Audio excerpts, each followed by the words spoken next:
Diarra à Manchester United jamono ji nag concernant le transfert de Habib Diarra équipe bi di Leeds United ñoom ñoo ko bëgg a recruter déjà il y a eu une proposition de 18 millions de livres bi nga xamante ne le club anglais proposé na ko équipe bii di Strasbourg président bu Strasbourg moom déjà jot na joxe sa réaction li mu wax mooy Habib Diarra du bokk sur les joueurs qui vont être retenus pour la saison 2025-2026 il va quitter le club français donc li ma leen di wax nii le président du club du RC Strasbourg moom moo ko wax ci benn conférence de presse nee na Habib Diarra dafay quitter équipe bii di Strasbourg léegi nag ce qu'il faut savoir mooy Strasbourg donc il faut que ñu remplacer ñaari joueurs yi su fekkee Habib Diarra day dem il faut que ñu indiwaat beneen milieu de terrain waaye tamit il y a le départ de André Santos qui a été prêté par Chelsea ci équipe bii di Strasbourg parce que Chelsea am na ay action ci équipe bii di Strasbourg léegi nag am na benn joueur bu nekkoon tamit dans le championnat français plus précisément à Saint-Étienne muy Amougou day ñëw ci équipe bii di Strasbourg donc Strasbourg laataa ñuy jaay Habib Diarra il faut que ñu recruter milieu de terrain bi nga xamante ne am na expérience pour pallier ñaari départ yii nii mais man je vois beaucoup plus Habib Diarra mu dem ci équipe comme Bournemouth wala une équipe comme Fulham ou Bournemouth nekk na équipe yi nga xamante ne y a pas trop la pression waaye su jëlee risque dem ci équipe boo xamante ne équipe bu promu la day am problème et la bataille sera très rude et lu ñu leen mën a wax dans le championnat anglais soo leen seetluwee sur les 2 saisons équipe yu jógee Championship su ñu ñëwee en une année dañuy wàccaat et équipe bi suy wàcc da ngay wàccaale ak moom et loolu après day indiwaat ay yeneen transfert donc da ngay dem ci benn équipe boo xamante ne da ngay régulier da ngay titulaire pour pouvoir am une place indiscutable ci équipe nationale du Sénégal et Pape Thiaw a été très clair pour intégrer l'équipe nationale du Sénégal et être titulaire il faut être très performant en club léegi nag je pense que am na ay yenn propos yoo xamante ne des spécialistes d'accord uñ si woon sur les propos de Pape Bouna Thiaw moo waraloon sax mu indi quelques questions sur la non-convocation de Ilaï Camara malgré sa blessure il a été régulier dans le championnat belge donc lan mooy justifier son absence parce que su fekkee performance la rek ak tamit voilà nga titulaire ci ce club il a été titulaire moom moo titulaire oon mu blessé ñëwaat retrouver la compétition moo tax certains spécialistes n'étaient pas d'accord sur les propos avancés par le technicien de l'équipe nationale du Sénégal mais au niveau du milieu de terrain il faut être titulaire pour intégrer ce schéma à 3 il y a la concurrence dans ce milieu de terrain de l'équipe nationale du Sénégal donc Habib Diarra suy dem ci beneen club na nekk club boo xamante ne day titulaire day football am compétition parce que aujourd'hui quand on a un milieu de terrain composé par Idrissa Gana Gueye Pape Alassane Gueye Pape Matar Sarr Lamine Camara Mamadou Lamine Camara qui avait été titulaire Mamadou Lamine Camara bokkul ak Lamine Camara buy football ci Monaco Mamadou Lamine Camara bii nii c'est un milieu de terrain récupérateur buy football ci équipe bii di RC Berkane donc moom itamit nañ ko bàyyi xel et les spécialistes le voient comme le nouveau Busquets de l'équipe nationale du Sénégal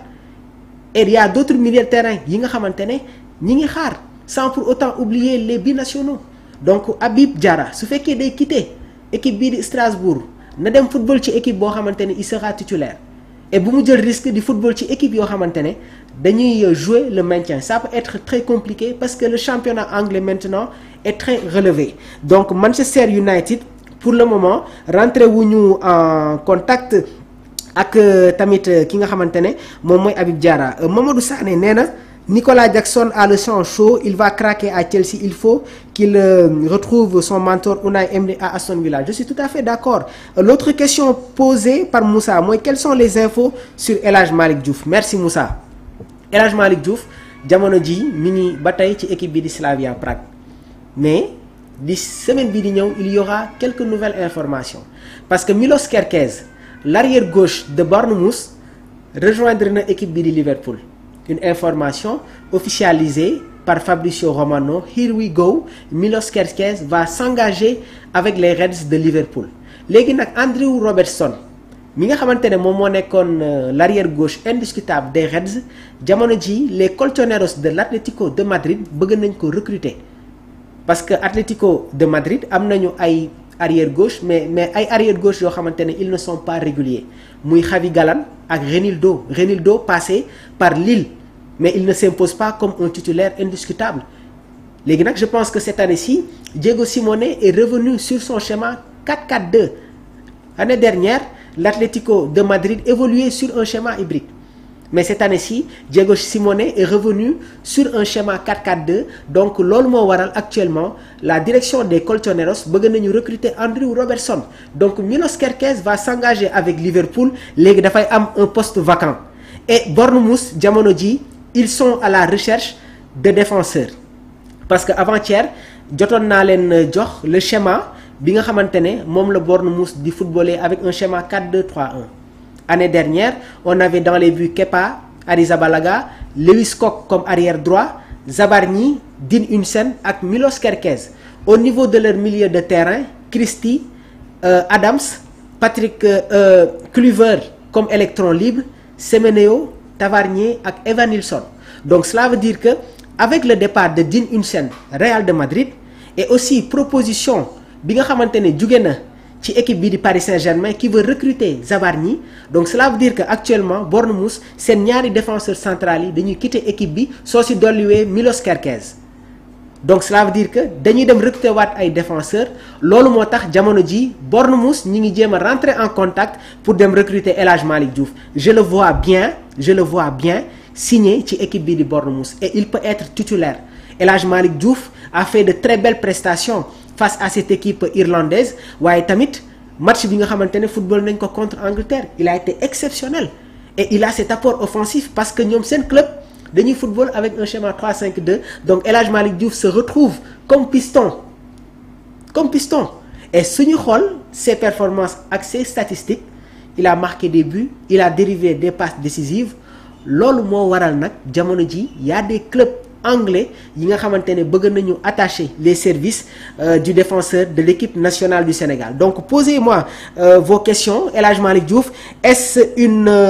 bonne destination mu jógee fa li nga xamante ne moom mooy Slavia Prague dem Sparta Prague dem ci équipe bi nga xamante ne moom mooy Bournemouth pour moi je dirais oui il peut bel et bien s'engager dans cette équipe bi nekk dans le championnat anglais on va enchaîner toujours avec suñu actualité gannaaw bu ñu jógewee ci Marcus Rashford def tamit transversal voilà ci El Hadj Malick Diouf on va terminer rapidement déjà rek hier on a vu les commentaires yi nga xamante ne indi ngeen ko concernant Nicolas Jackson Bintou Fallou nee na Jackson est difficile à supporter il doit avoir une certaine maîtrise de lui-même aujourd'hui encore en Coupe du Monde des clubs il a écopé d'un carton rouge Nicolas Jackson est mal utilisé et incompris à Chelsea Nicolas Jackson est bien utilisé à Chelsea parce que Nicolas maa ngi leen ko doon wax bi muy nekk Villarreal ki nga xamante ne moom mooy Unai Emery moom la doon football loo comme second attaquant derrière Gérard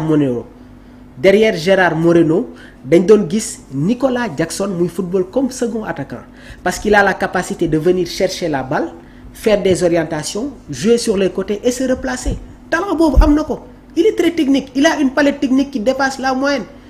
il est capable de venir chercher la balle teg la loxo faire des orientations sur les côtés et se replacer Nicolas Jackson lenn rek la war a gën a améliorer muy sa finition mais regardez Vinicius Junior bi muy quitter le championnat brésilien di ñëw au Real mais il avait des problèmes sur la finition mais am na leen loo xamante ne yow yaa koy liggéeyal sa bopp foofu la football toll am na fu match di toll joueur day jël ay responsabilités am c'est ce qui fait la différence entre les grands joueurs Nicolas Jackson bi muy jógee Villarreal di ñëw Chelsea c'est pour occuper le poste de numéro 9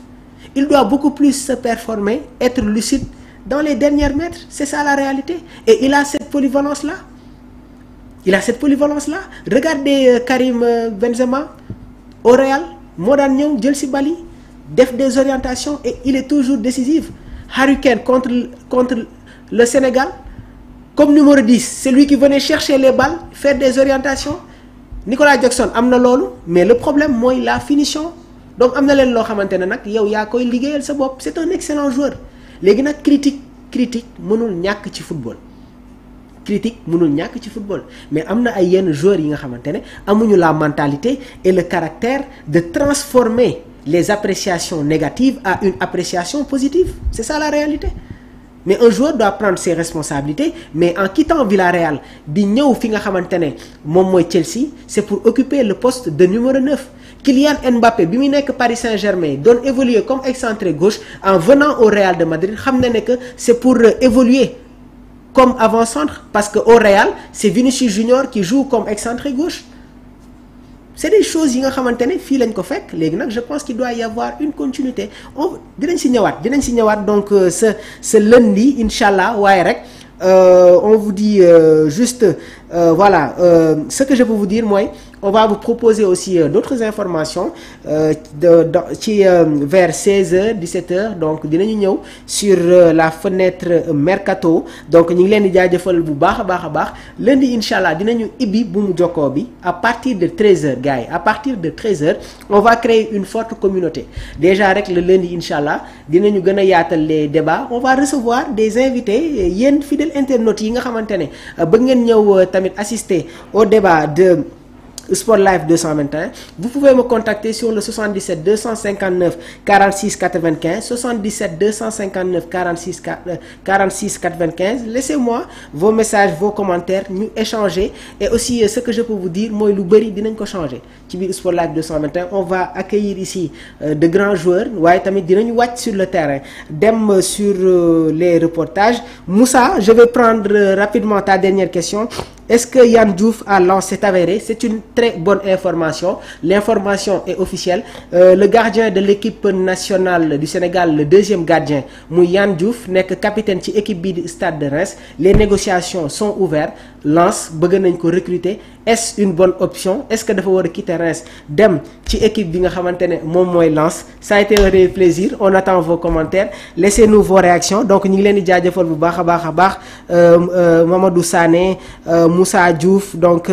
voilà chat ñi ngi koy jaajëfal bu baax a baax donc Mamadou Sané Moussa 77 259 46 95 laissez-moi un message ñu yeggali ko waaye tamit dinañ leen recevoir fii ci biir Sport Live 221 di jaajëfal bu baax a baax Fallou Silla moom mi nekkoon dans la partie technique et la réalisation gars yi protégez-vous fan yi moom grippe bi xaw na bëri tuuti donc ñu ngi leen di jégalu bu baax a baax mais bon on va respecter les rendez-vous fii ci biir Sport Live 221. L'information continue, on va continuer avec vous, on va vous donner toutes les informations en temps réel en dehors des directs. Dem leen ci page Sport Live bi ñu ngi fay amal ay yeneen vidéo waaye tamit on va vous proposer le portrait de Mamadou Sarr nekkoon défenseur ci équipe bi di Strasbourg dem Chelsea. On va vous faire son portrait fi mu jóge fi mu jaar. Autre information day concerner Issa Diop passé par les espoirs de l'équipe nationale de la France, nekkoon capitaine de Toulouse dem West Ham jamono ji muy football Fulham. Issa Diop ñaay cokkeer bii la doon nekk pendant les vacances. On va vous donner d'autres informations et dinañu amal un entretien